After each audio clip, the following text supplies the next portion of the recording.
গতকাল গোপালগঞ্জে জাতীয় নাগরিক পার্টি এনসিপি এবং আওয়ামী লীগের কর্মীদের মধ্যে দিনভর ব্যাপক সংঘর্ষের ঘটনা ঘটে। পরিস্থিতি চরম আকার ধারণ করলে নিয়ন্ত্রণে মাঠে নামে সেনাবাহিনী। এই ঘটনাকে কেন্দ্র করে দুটি ভিডিও সামাজিক যোগাযোগ মাধ্যমে ভাইরাল হয়েছে, যা নিয়ে সাধারণ মানুষের মধ্যে ব্যাপক হাস্যরস এবং আলোচনার জন্ম দিয়েছে। একটি ভিডিওতে দেখা যায় চলমান উত্তেজনার মধ্যে সেনাবাহিনীর এক সদস্য ছাত্রলীগের এক কর্মীকে ধাওয়া করছেন। পরিস্থিতি বেগতিক দেখে ওই কর্মী দৌড়ে পুকুরে লাফিয়ে পড়েন। তাকে ধরতে গিয়ে সেনাবাহিনীর সদস্য ওই পুকুরে পড়ে যান।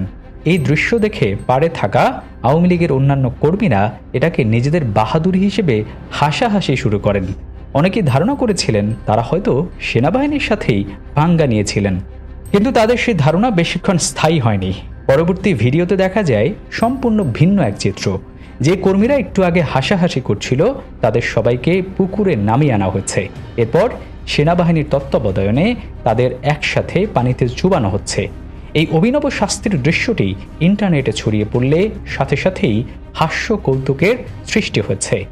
অনেকেই মন্তব্য করছেন সবার সাথে পাঙ্গা চলে না। একজন ব্যবহারকারী লিখেছেন, যেমন কাজ তেমন তার ফল। সেনাবাহিনীর সাথে পাঙ্গা নেওয়ার পরিণতি কী হতে পারে তা এখন তারা বুঝতে পারছে।